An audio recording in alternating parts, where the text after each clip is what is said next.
welcome back to today's biology class. We have completed two chapters, that is we have completed the first chapter, the fundamental unit of life, tissues, and we are now moving to the next new chapter, that is health and diseases. That is why do we fall ill. Under the chapter why do we fall ill, it comes the health and diseases. So all of you may be familiar with these terms and all. What is health, what is diseases, what are the different methods we can take to prevent from diseases, what are the different treatment methods, what are different types of communicable diseases, non-communicable diseases, infectious diseases, non-infectious diseases. All this we will be studying in this chapter. Nowadays, you may be familiar about disease, health and all. All of you may be very much conscious about your health. That is due to the rapid spreading up of the coronavirus, that is COVID-19. So we will be studying in this chapter related to the health and diseases. As you know, health means what? Health is a state of physical, mental and spiritual well-being of an individual. We call it as health. Okay, we'll see the definition proposed by WHO, that is World Health Organization, define health as, WHO defines health as the physical, mental and social well-being of an individual is known as health. So what do you mean by diseases? Diseases means any disturbance which is taking place in our body other than the normal functioning of our body, it is called as a diseased condition. Diseases means what? Any change in the normal function or any disturbances which occurs in our body or any of the organ, we call it as a disease. Causes of the diseases, there are so many causes for the occurrence of a disease. The causes for the occurrence of the disease are pathogens. Pathogens are means the agents which is causing the diseases. Pathogens are of different types, that is bacteria, virus, protozoans, all these microorganisms which cause the diseases comes under pathogens. Lack of nutritious diet. When we are not eating the enough nutritious food, our body will be sick. Our body will be weak and will not function properly. At that condition also we call it as a disease. Then public health. Lack of public health. If the public health is not proper, that is public health, if it is not proper means what happens? When the sanitation process is not working properly, when the rivers, water bodies, everything is polluted, what happens? The public health includes the whole society will be disease. So it may be also a cause of disease. Then different types of environmental pollutions are there. Air, water, land, soil, sound pollution. Different types of pollutions are there which may be a cause of the disease. And the next is heredity and genetic disorders. Heredity means what? Heredity is the process of transfer of characters from one generation to another. Yes, we are transferring the characters from one generation to another. And some of the diseases we call it as genetic. That means by birth itself we get such diseases or such disorders. It's also a cause of disease. The necessary conditions required to maintain a good health. Okay, the necessary conditions required to maintain a good health, it includes, that is, good physical and social environment as well as good economic condition.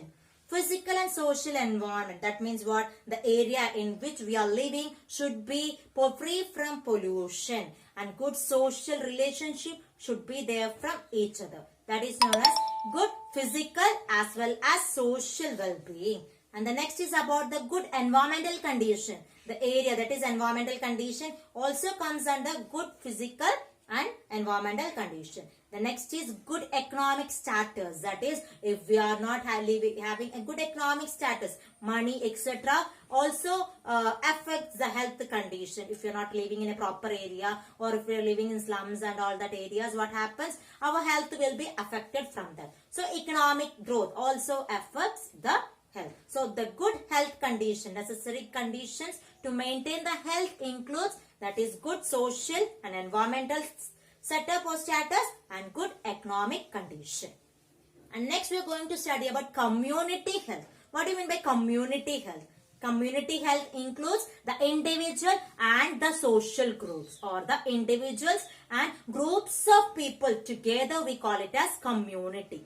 Okay, when we consider our own health, it's not necessary that if we are caring only about our health, it is not necessary that we will not be free from diseases and all. So we have to consider the community also in which we are living. So community health means the health of a groups of individual, which will be in keen concern we have to take. In that comes the proper maintenance of water bodies, sanitation, drainage, cleaning. Everything has to be done under community health.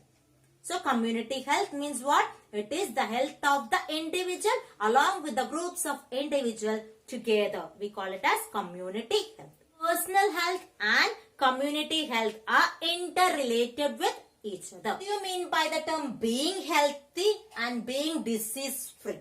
As I told you, being healthy means what? Social, physical and mental well-being of an individual is called being healthy. Whereas being disease free means what? It is the state of absence of disease. It's a state of absence of disease. We call it as being disease free.